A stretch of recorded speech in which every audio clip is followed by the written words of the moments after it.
l'œil d'Abras. Vous voyez bien évidemment que nous sommes à l'espace santé parlant de cette émission. Nous parlons bien évidemment de l'actualité. L'actualité est minée aujourd'hui par le Covid-19.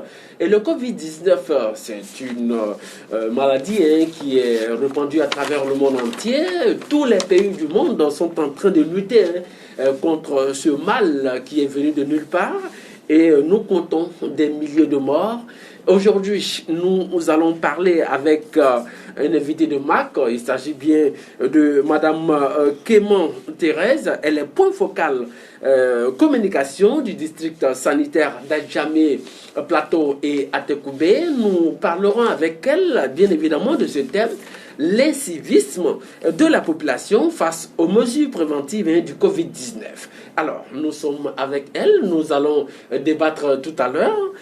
Madame, bonjour. Bonjour, monsieur. Bienvenue à vous. Alors, nous sommes aujourd'hui avec vous, Madame Kéman Thérèse. Nous parlons du Covid-19. C'est une pandémie qui est en train de miner, le monde entier. Beaucoup d'États africains et européens sont en train de prendre les mesures préventives pour pouvoir éradiquer ce mal-là qui, jusqu'au jour d'aujourd'hui, n'a pas encore trouvé de remède. Alors, d'entrée de jeu, c'est quoi d'abord le Covid-19? Le Covid-19 est une maladie qui est due à un nouveau virus qui provoque des infections respiratoires aiguës. Et c'est mortel chez l'homme. La maladie est mortelle chez l'homme, Madame Kéman, vous l'avez dit, c'est une maladie qui est une pathologie virale due à un nouveau virus qui provoque une infection respiratoire aiguë. Et cette maladie est responsable d'épidémies et peut être mortelle chez l'être humain. Alors, quels sont les signes de cette maladie, Madame Kéman? Nous avons 3 principaux signes. D'accord. C'est une fièvre d'apparition brutale, toux et difficulté respiratoire aiguë. D'accord. Alors, quand on parle de difficultés respiratoires aiguës, c'est quoi exactement? Est-ce que pour le citoyen lambda qui tousse comme ça, est-ce que cela veut dire qu'il a une respiration aiguë? Ou bien, bon, en fait, il y a plusieurs sortes de toux. Est-ce qu'on peut déjà, le citoyen lambda peut déjà savoir c'est quoi une respiration aiguë? On parle de respiration et difficulté respiratoire aiguë. Lorsqu'un sujet qui respire normalement sans problème n'arrive pas à respirer convenablement. C'est cela. Et il faut dire que ce sujet qui n'arrive pas à respirer convenablement, d'habitude, l'homme respire de l'air pur qui lui permet d'oxygéner l'organisme.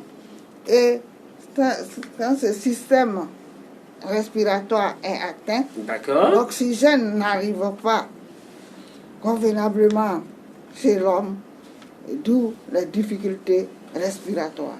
D'accord.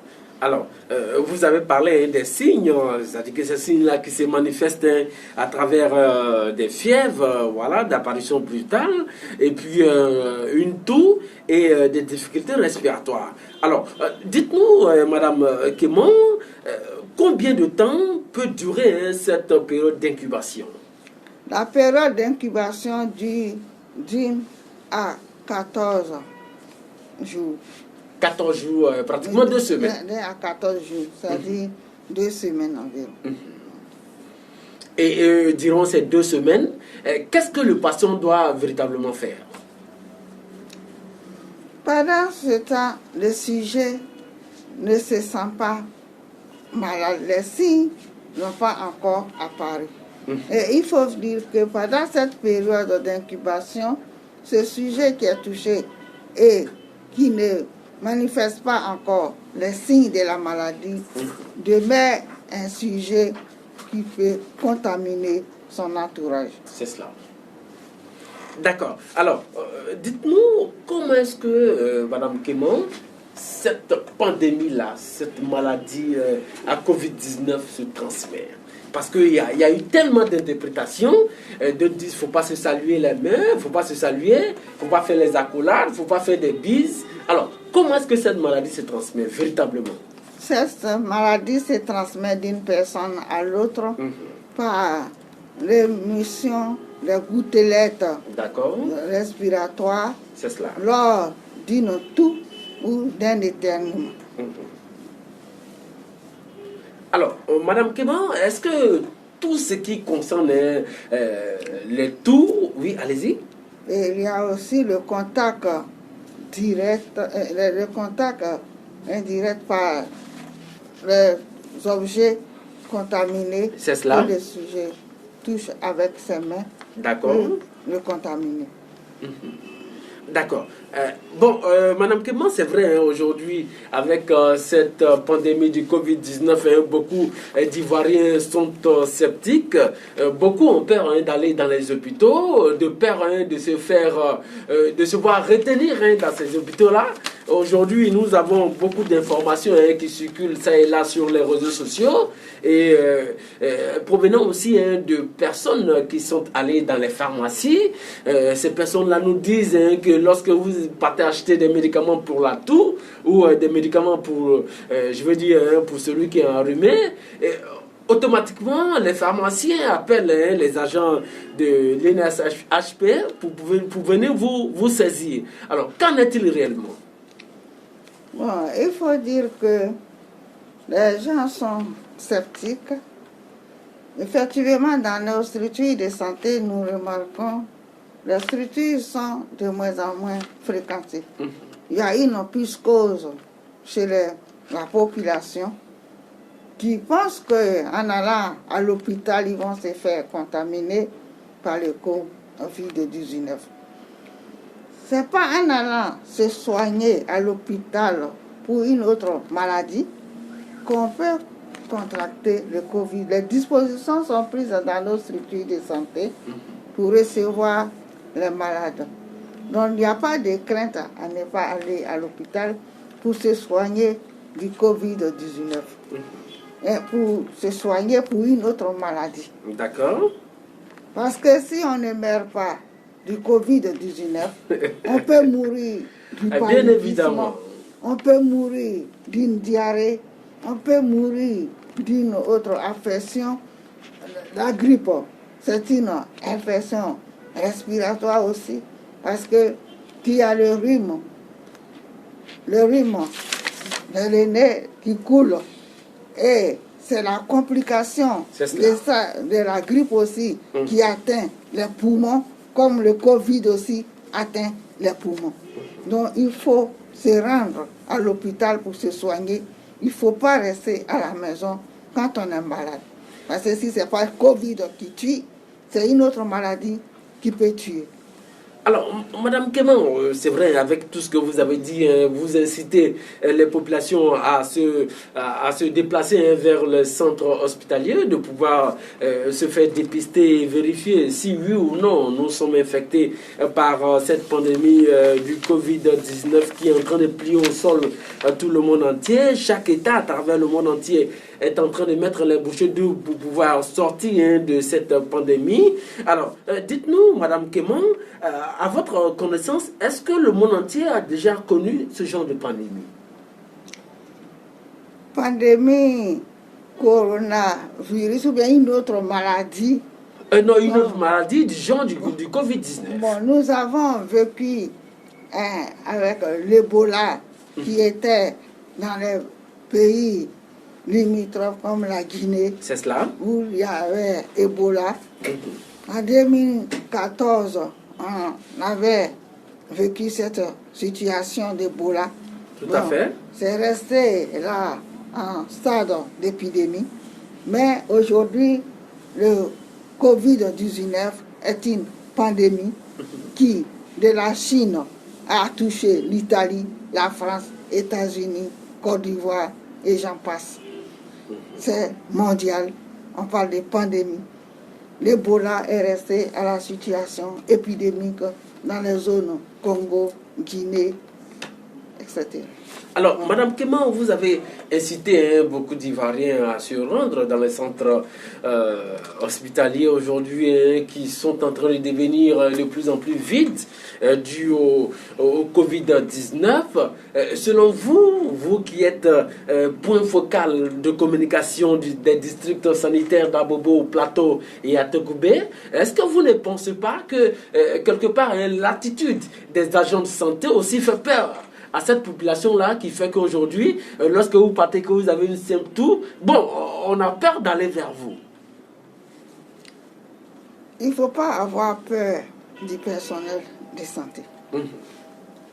Il faudrait que nous rappelions la situation du Covid-19 en Côte d'Ivoire. C'est une réalité. Le Covid sévit en Côte d'Ivoire. Il faut dire que hier, le 5 mai, nous avons eu 32 nouveaux cas. Nous avons enregistré 32 nouveaux cas. 670 échantillons prélevés. 8 nouveaux guéris. Un décès. Et nous avons un total de 11 448 échantillons prélevés. Un total de cas confirmés, 1464 cas. Total guéri, 711. Et le total décès, 18. Nous avons des sujets qui sont encore en traitement, c'est-à-dire des cas actifs, 745 cas. La population doit respecter scrupuleusement, strictement, les mesures barrières édictées par l'État de Côte d'Ivoire. Il ne faut pas craindre le personnel de santé. Aujourd'hui, même dans les grandes surfaces, dans les supermarchés, devant les banques, devant les structures, quand les gens vont, ils prennent les températures. C'est ça. Et c'est quand la température est élevée qu'on peut dire que le sujet est suspect d'un cas de Covid, ou le sujet qui présente les signes évidents tels que la toux, la fièvre, la température est élevée et les difficultés respiratoires. Le personnel de santé ne stigmatise pas les malades parce que tu es venu à l'hôpital, d'emblée, on va dire que tu as le Covid-19. Il ne faut pas que la population ait peur du personnel de santé. Le personnel de santé est à pied d'œuvre pour le bien-être de la population. Alors, je rappelle à nos téléspectateurs, nos différents internautes qui nous suivent à travers le monde entier, que, je veux dire, les tout derniers prélèvements effectués par le ministère de la Santé, nous avons aujourd'hui, au jour d'aujourd'hui, 1464 contaminés, 18 décès et 701 guéris. Voilà, voici un peu l'évolution de la pandémie ici en Côte d'Ivoire. Alors, Madame Kéman, parlant de cette situation, qu'est-ce que cela vous inspire au jour? Les chiffres de contamination évoluent, les chiffres aussi au niveau des guéris évoluent. Qu'est-ce que cela vous inspire? Il faut dire que c'est par le non-respect, l'incivisme de la population qui va encore favoriser la multiplication du nombre de cas en Côte d'Ivoire. Et si nous respectons strictement les règles, les mesures que le gouvernement a prises pour éviter la propagation de cette maladie, on pourra avoir une nette régression du nombre de cas. Alors, Madame Kéman, vous parlez de l'incivisme de la population. Est-ce qu'aujourd'hui, on peut parler de l'impact qu'a cette pandémie sur la population ivoirienne? Il faut dire que cette maladie a beaucoup d'impact sur la vie sociale. Il faut se confiner. il faut sortir quand c'est essentiel. Il ne faut pas sortir quand vraiment on a une nécessité. C'est pour là il faut sortir. Il faut éviter les milieux publics alors que nos marchés sont des milieux publics. Il faut aller chercher de quoi à manger. Ça, et au niveau du travail, il y a aussi une baisse, il y a l'absentéisme dû au confinement qui fait qu'il y a vraiment un impact socio-économique sur tous les pays qui sont en épidémie. Alors, Madame Keman-Terraz, vous qui êtes point focal communication du district sanitaire d'Adjamia, Tokobe et le plateau, pensez-vous véritablement que le citoyen lambda aujourd'hui respecte les mesures barrières avec tout ce qu'il y a comme sensibilisation? Enfin, on n'est pas habitué à se confiner, à porter les masques. Il est vrai que certains respectent ces mesures, mais beaucoup sont encore en marge d'accepter cette situation. Hier, par contre, j'ai le véhicule de transport en commun que j'ai emprunté. L'apprenti disait aux passagers, portez vos bavettes. Portez vos bavettes. Donc, je pense que ça commence à rentrer et j'encourage et j'exhorte aussi toute la population à vraiment adopter les mesures de prévention pour le bien-être de tous. Alors, Madame Keman, ces mesures barrières semblent être banales, ça semble être des choses élémentaires. Est-ce qu'on peut les connaître pour le citoyen lambda? Parce que beaucoup de personnes jusqu'au jour d'aujourd'hui ne croient pas encore à cette pandémie. Est-ce qu'on peut connaître les mesures barrières qu'il va falloir respecter pour éviter cette maladie-là? Pour se protéger et éviter cette maladie, il faut se laver fréquemment les mains à l'eau et au savon. D'accord. Ou utiliser du gel hydroalcoolique. Il faut éviter de toucher les yeux, le nez et la bouche.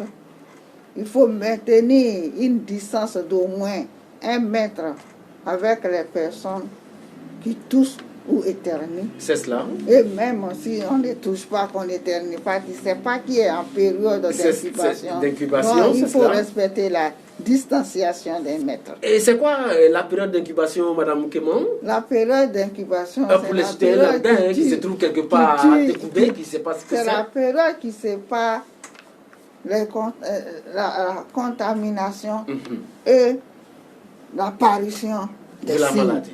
Voilà. L'apparition des signes de la maladie. D'accord.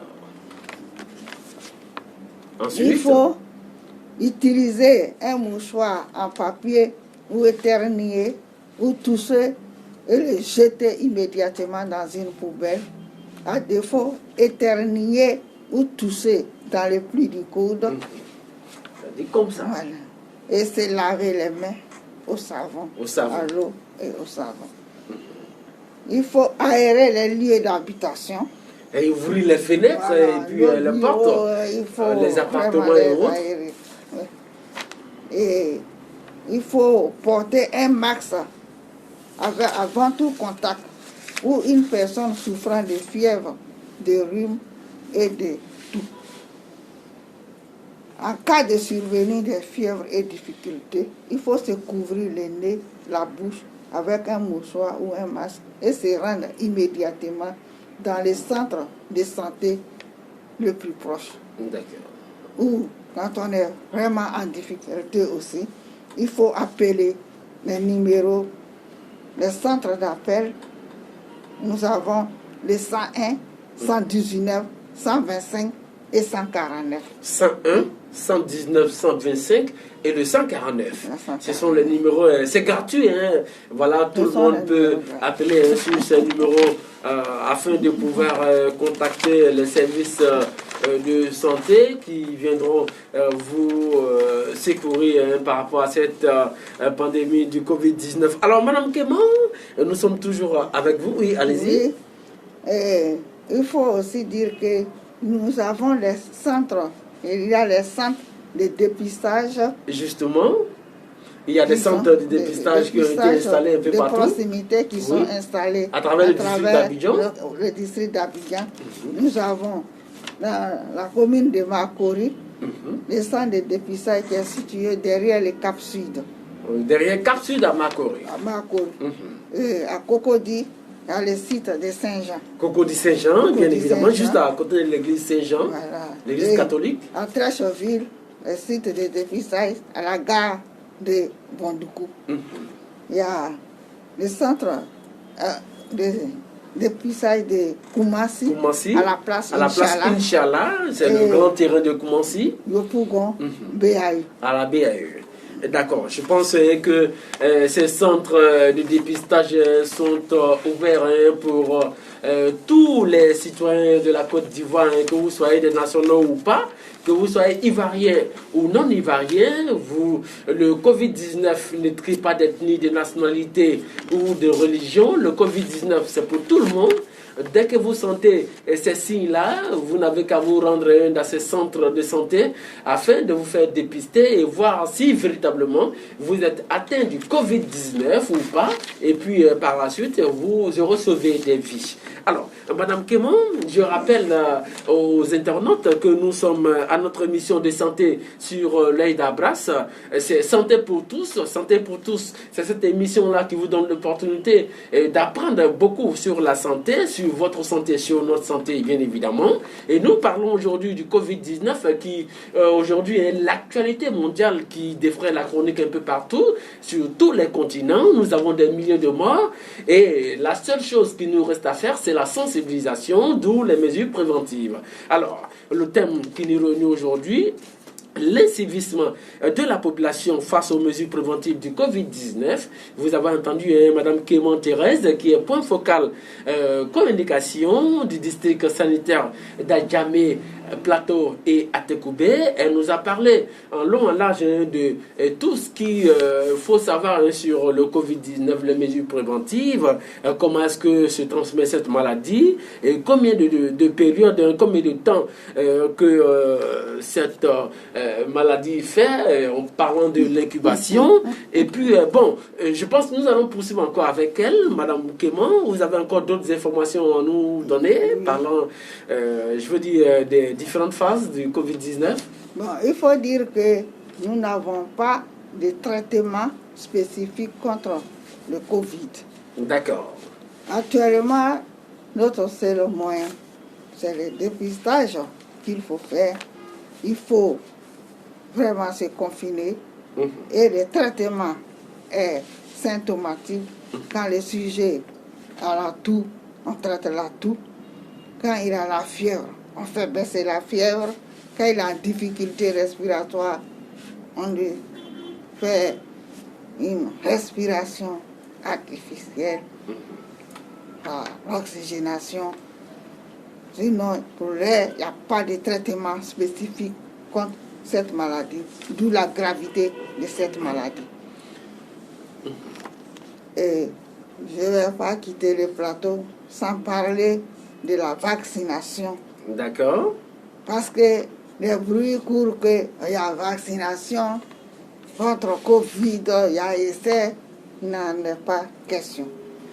Nous devons continuer de vacciner nos enfants, que le programme élargi de vaccination vaccine dans les structures de santé.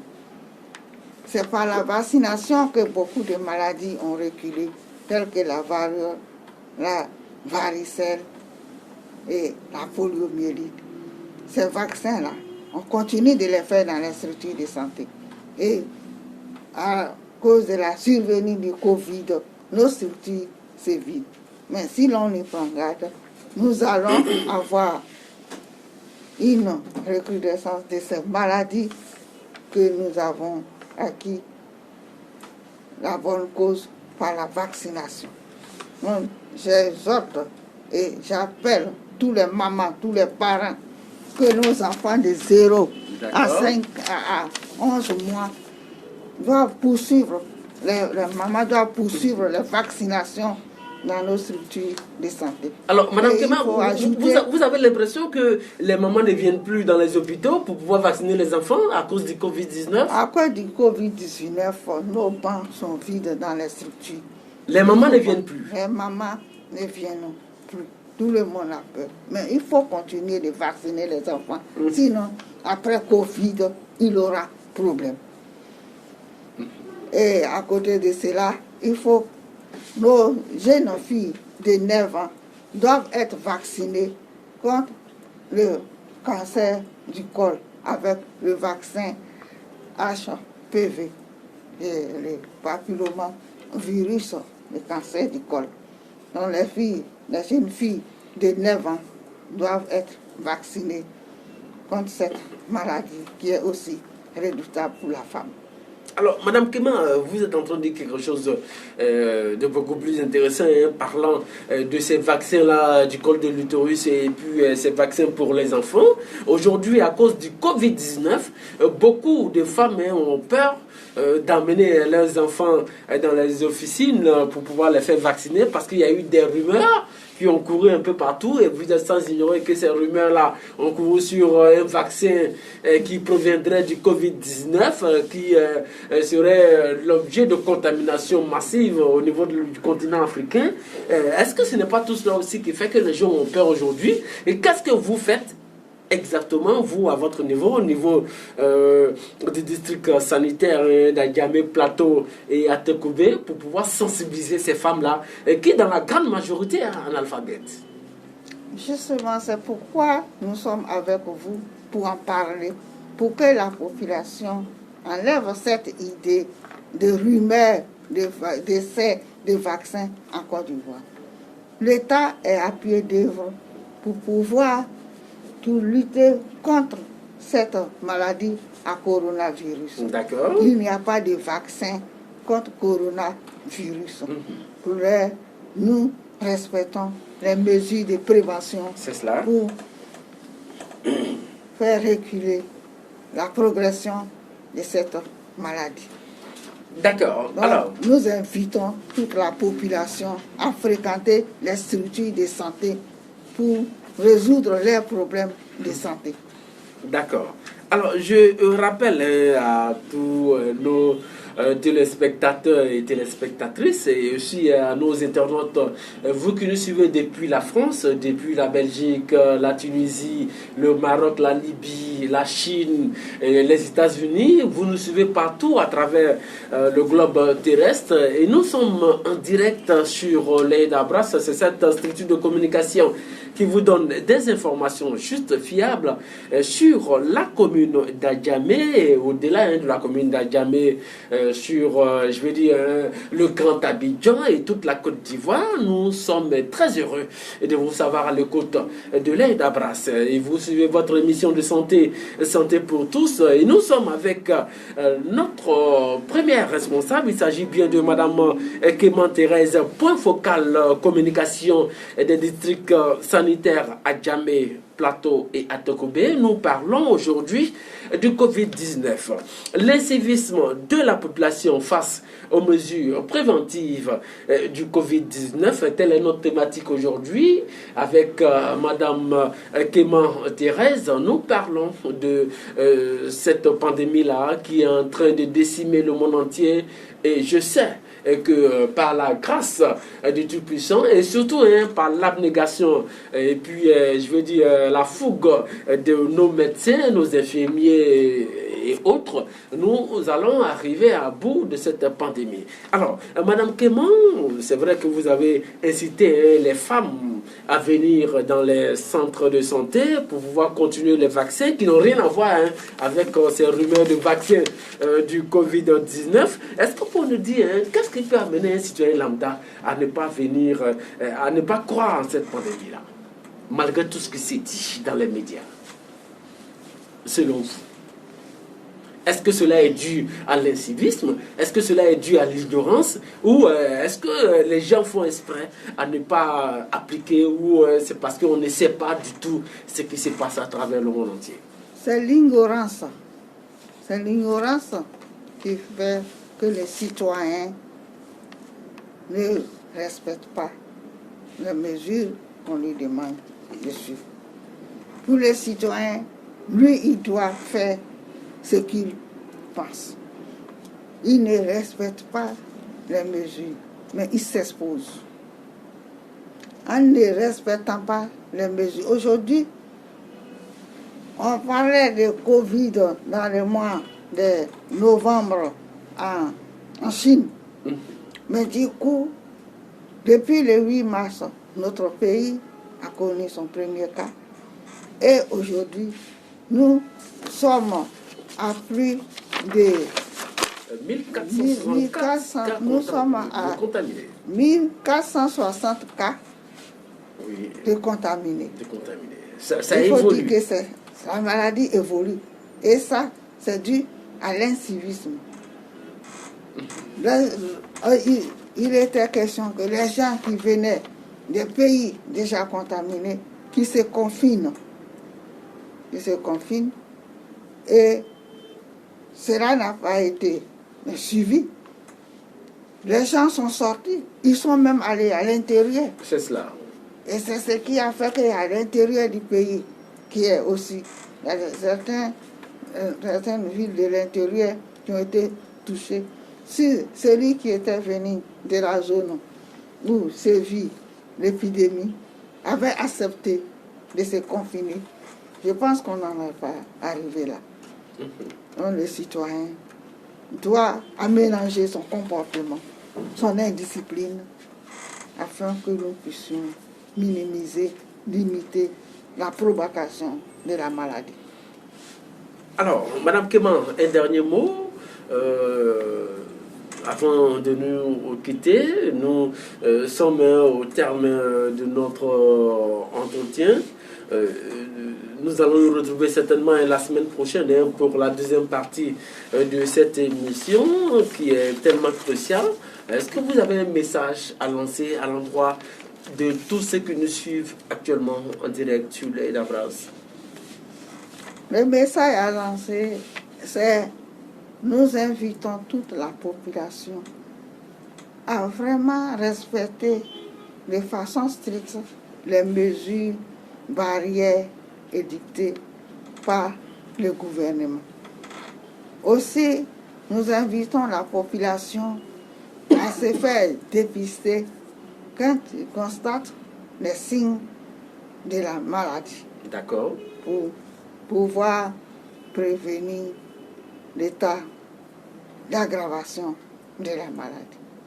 Parce que si on s'entête à ne pas accepter de se faire dépister, l'état de santé va suivre l'évolution de la maladie et atteindre le stade grave.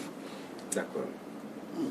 Et les personnes les plus vulnérables qui doivent obligatoirement se confiner sont les personnes âgées, les personnes porteurs des maladies chroniques telles que le diabète, l'hypertension artérielle, l'asthme et les personnes atteintes du VIH. Ce sont les personnes les plus vulnérables et ces personnes doivent être confinées. D'accord. Alors, nous sommes au terme de notre entretien avec Madame Keman Thérèse. Je rappelle qu'elle est point focal de communication des districts sanitaires d'Adjamé, à Tekoubé et le Plateau. Nous nous entretenons avec elle parlant de l'incivisme de la population face aux mesures préventives du Covid-19. Nous avons été très heureux de vous savoir à l'écoute de cette émission de santé. Nous allons nous retrouver la semaine prochaine pour la suite et la fin de cette émission de santé parlant du Covid-19. Sur ce, je vous souhaite bonne santé à tous ceux qui sont malades, bonne guérison à ceux qui sont malades. Et puis, nous prions tous le Tout-Puissant pour que ceux qui ne sont pas atteints ne puissent pas l'être. Et puis, nous allons nous retrouver d'ici peu pour pouvoir festoyer et puis connaître les bons moments que nous avons connus dans le passé. Et sur ce, je vous dis merci et à la suite.